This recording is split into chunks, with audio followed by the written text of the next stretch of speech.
Hello and welcome to WION Live Broadcast from London. I'm Ollie Barrett and these are the headlines.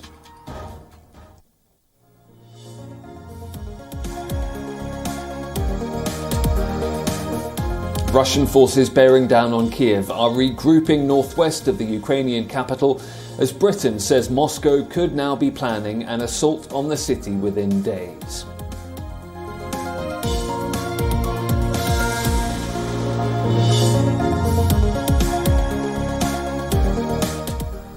Ukraine's President Volodymyr Zelensky says trucks carrying food and medicine to the besieged city of Mariupol without water and power for 11 days were attacked by Russian tanks.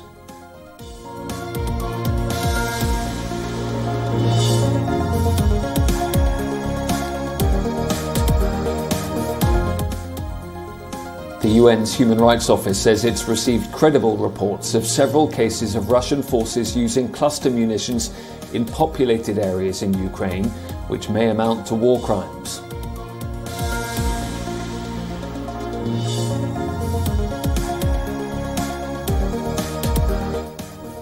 The United States, G7 nations and the European Union will move to end normal trade relations with Russia, allowing them to hit it with new tariffs.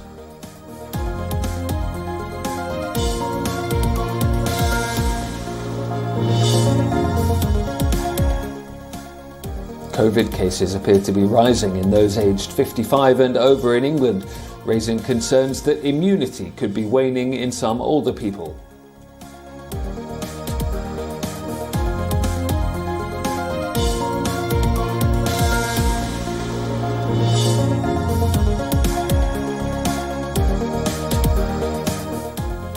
People in Japan's northeast remember the earthquake and tsunami 11 years ago, which left 18,500 people dead and triggered a devastating nuclear meltdown in Fukushima.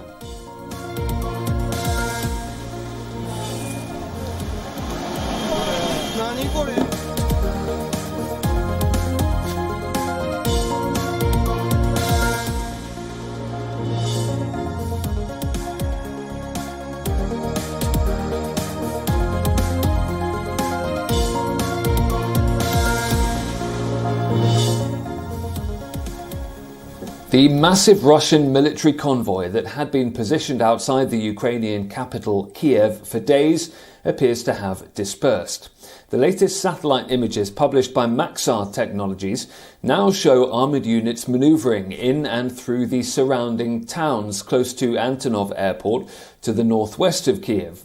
Some of the vehicles have moved into the forest. Images also show convoy elements further north have repositioned near the town of Lubyanka, with artillery howitzers in firing positions nearby. The convoy had massed outside Kyiv early last week, but its advance stalled amid reports of food and fuel shortages. Some analysts believe Russia is gradually overcoming logistical issues and is preparing for a major ground assault on the capital. The Institute for the Study of War says Russian forces continued concentrating in the eastern, northwestern and western outskirts of Kyiv for what they say will be an assault on the Ukrainian capital in the coming 24 to 96 hours. It's also reported Russian forces have reached the northeastern edge of Kyiv, where the suburbs of Irpin and Bucha have endured days of heavy bombardment.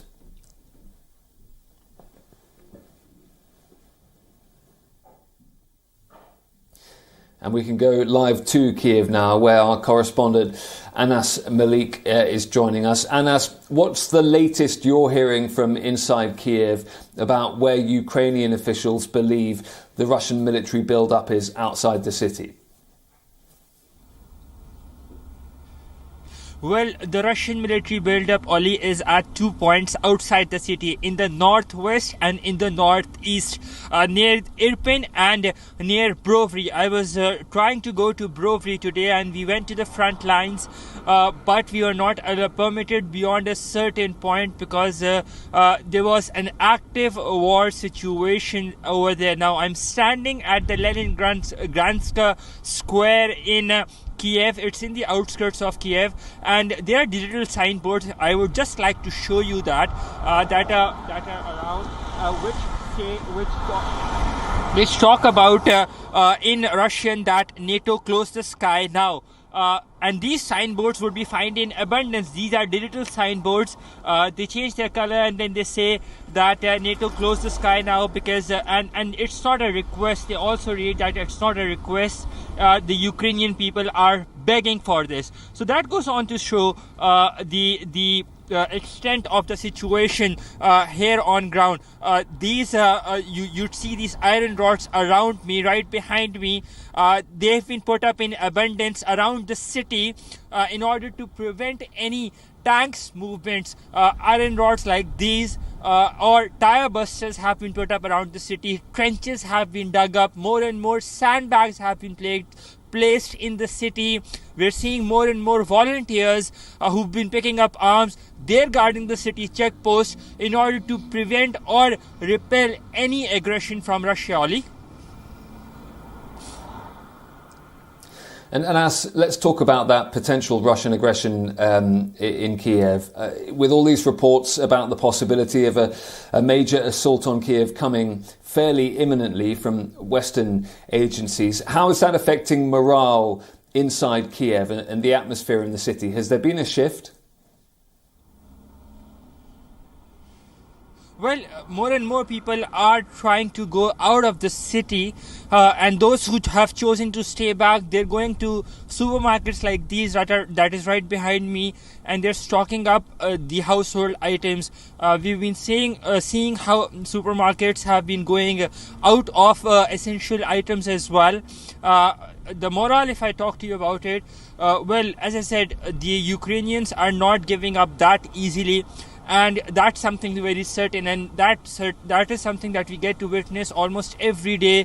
There are more and more checkposts that have been put up, more and more concrete blocks have been put up, and more volunteers are there at those checkposts in order to safeguard their city. So that goes on to explain the morale that despite the fact that the Russians might be more in number and might have much more weaponry or equipment compared to that of Ukraine, but despite of that, the civilians and people of Ukraine are not in cahoots and are not in affirmity to give up their piece of land, and they would want to give a fight regardless of whatever the consequences may be. Oli?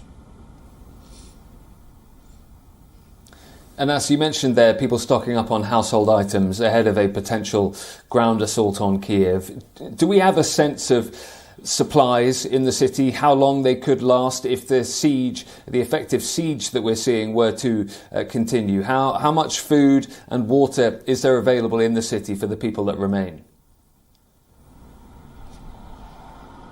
Well, the city administration has stocked for about 3 weeks of supplies. The other thing that has happened was that we've seen a mass exodus. About 85% of the population here has left the city, and as I said, those who have chosen to stay back, they're mostly in their houses. So they've got ample food supplies, at least for now, at least to last for another 3 weeks. That's what the city admins claim. Having said that, the other thing that is to be noted is the fact that the supplies are also coming in from the west towards the center, to where I am, towards the capital of Kiev. So trains that are going with refugees, fully filled up with refugees from Kiev to Lviv or to other parts of the country that are considerably safe, they're being returned without passengers, but with supplies or with essential items. So that is also helping to stock up items in these supermarkets. The supermarkets, they do go empty by around 4 p.m. Local time, because that's when they close. We are under curfew in the evening that starts at about 7 p.m. local time, and then the curfew continues until 6 a.m. in the morning. But despite the fact that there might just be a crunch of supplies for the time being, those are quickly replaced by the trains that come in. They bring in those supplies as well. Oli? Anas, thank you. That is our correspondent Anas Malik reporting live from Kiev.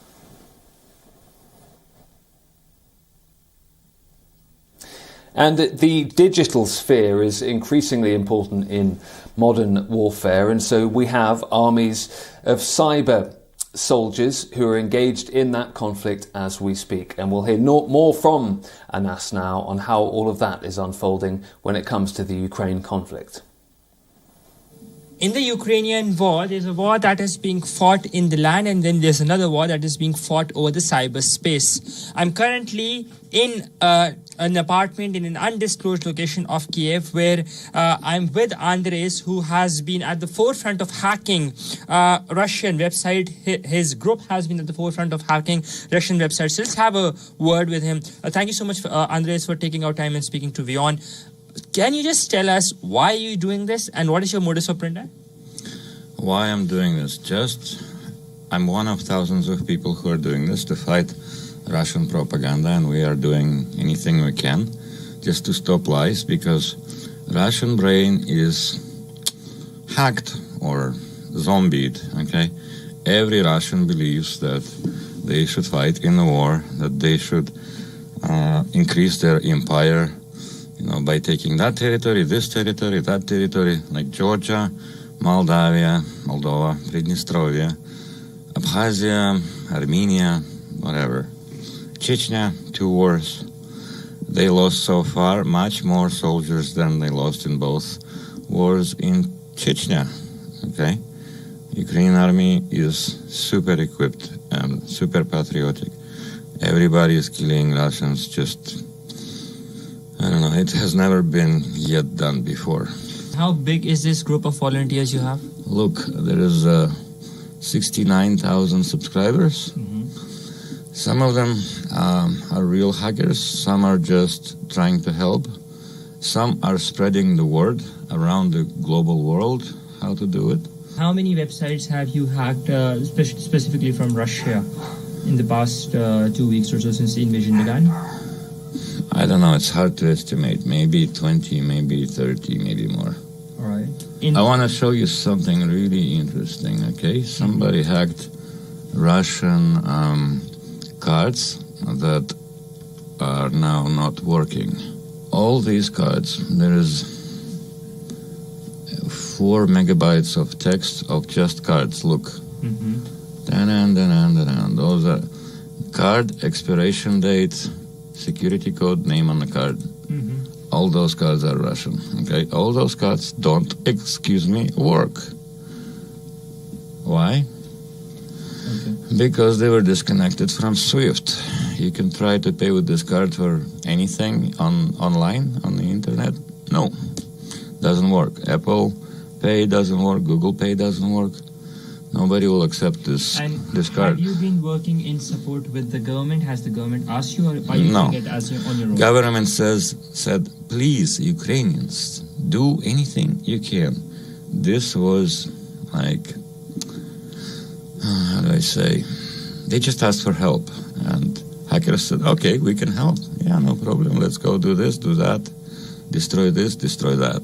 Hackers somehow broke into the TV stream in Russian internet channels and on-air channels, and now they're showing real-time bombing of different cities of Ukraine on Russian channels.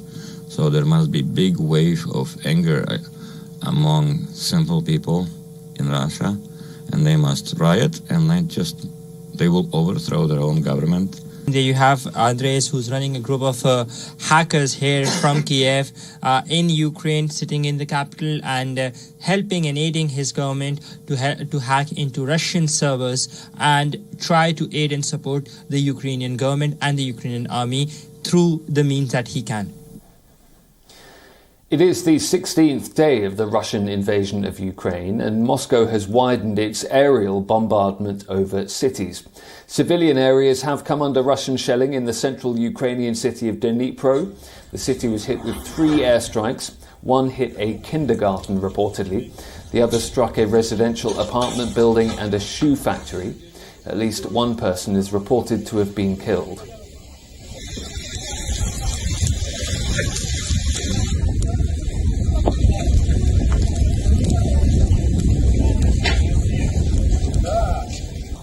Shelling has also been reported in the city of Lutsk in northwestern Ukraine.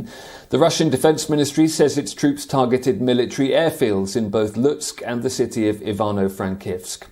The Ukrainian cities marked here in red have come under Russian airstrikes in the last 24 hours. In Mariupol, civilians have been unable to leave due to Russian shelling, which has also prevented a humanitarian convoy from reaching the city. Mariupol is a port city of 400,000 people. It's located in South Ukraine, where Russia has made its biggest advances so far, and it's surrounded by Russian forces. To its northeast lies the Russian-controlled areas Donetsk and Luhansk. Its west is where the city of Kherson is situated. That is also under Russian control. Ukrainian President Volodymyr Zelensky says efforts to send food, water and medicine into the city have failed because of Russian actions.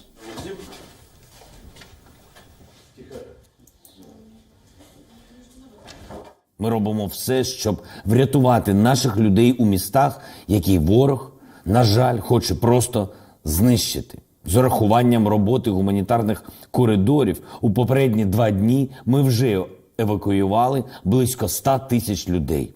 Але Маріуполь, Волноваха залишаються повністю заблокованими. Хоча ми зробили усе, що було потрібно для роботи гуманітарного коридору. Російські війська так і не припинили вогонь. Residents have been trapped in underground bunkers without power, water, food or internet. Ukrainian armed forces released videos showing a damaged residential area in Mariupol after a Russian artillery attack. In a small village some 40 kilometers away from Mariupol, residents speak about the hard conditions they are facing as they received food from Russian-backed separatists. The village is one of the many settlements surrounding Mariupol, where there's been intense fighting between Ukrainian forces, Russian troops and separatists.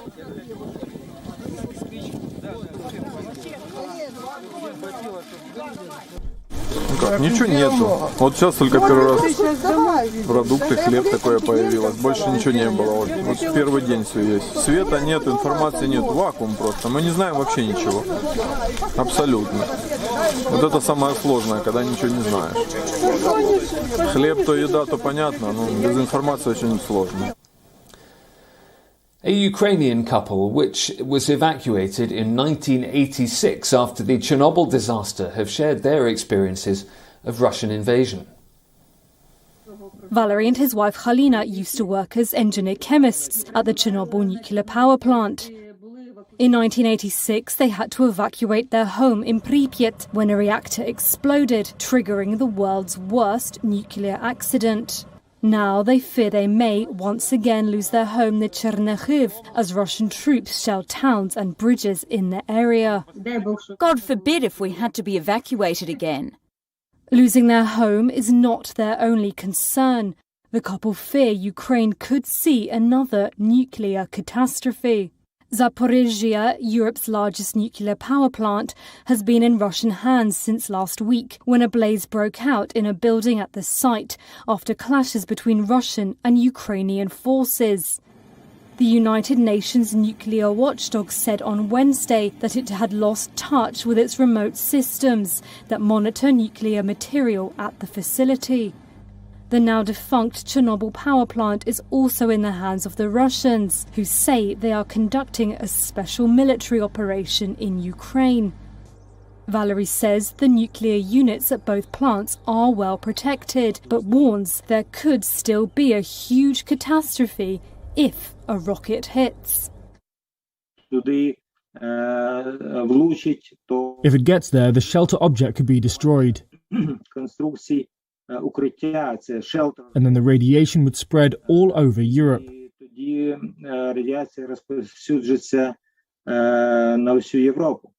If any of the reactors at Energodar, Zaporizhzhia nuclear power plant, is damaged, it will be Fukushima. It's our bomb shelter. The couple spend their days hiding in their basement. Bridges and roads surrounding their town have been destroyed or occupied by the Russians, they say, so they are cut off from the rest of the country and the outside world. Halina bakes bread, which Valerie delivers to their neighbours. She says it keeps her calm. For Valerie, the belief that Ukraine will be victorious keeps him going. Soon we will be visiting our friends in Chernihiv again. We will go to Kyiv and supplies will resume and everything will be fine. President Vladimir Putin has struck a defiant note, insisting sanctions will rebound against the West and saying Moscow will solve its problems and emerge stronger. Russian President Vladimir Putin warned on Thursday that Russia would ultimately emerge stronger and more independent after the West imposed what he called illegitimate sanctions. Addressing a government meeting, Putin also said Moscow, which is a major energy producer, would continue to meet its contractual obligations. And he said that Western sanctions would prove self-defeating. We know it well. They urge their citizens to tighten their belts, dress warmer, and point to the sanctions they impose on us as a reason for their deteriorating situation.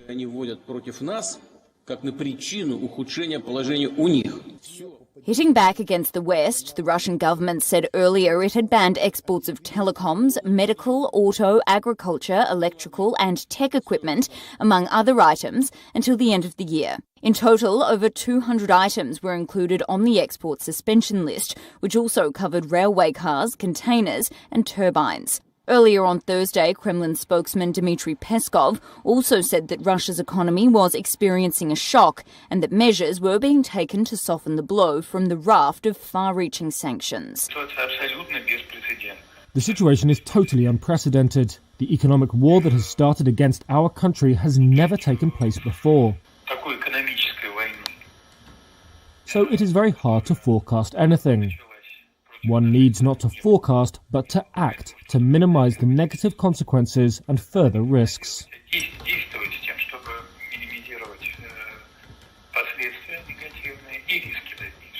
The UK sanctioned 7 more oligarchs it links to the Kremlin on Thursday. That follows 14 sanctioned by the EU on Wednesday.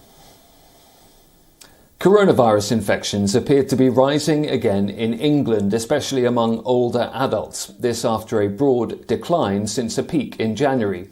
The REACT COVID-19 monitoring programme shows that around 1 in 35 people in England was infected with the virus last month, and infections were rising among those aged 55 and older. The monitoring programme looked at almost 95,000 home swab tests taken in the month of February. Researchers say the increase may have been driven by more socialising since all coronavirus restrictions were lifted in late February and possible waning from the vaccine booster dose protection. Official figures show that more than 346,000 people tested positive in the last 7 days. That's a 46% jump on the previous week. The study estimates that almost half of all the positive cases are a sub-variant of the Omicron variant, which researchers say is more transmissible.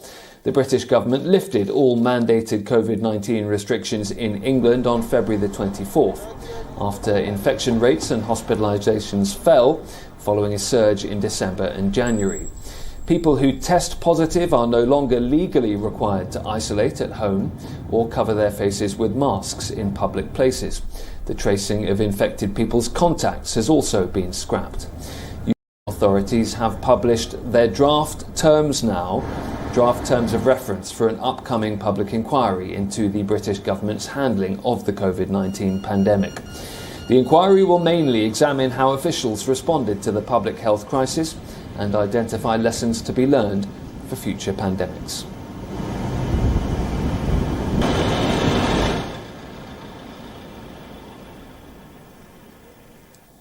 Brazilians have come out onto the streets in indigenous dress to protest against President Jair Bolsonaro's environmental policies. It was called the Earth event, and we'll leave you with those pictures. Thanks very much for watching. I'm Ollie Barrett. Do stay tuned to WION World is One.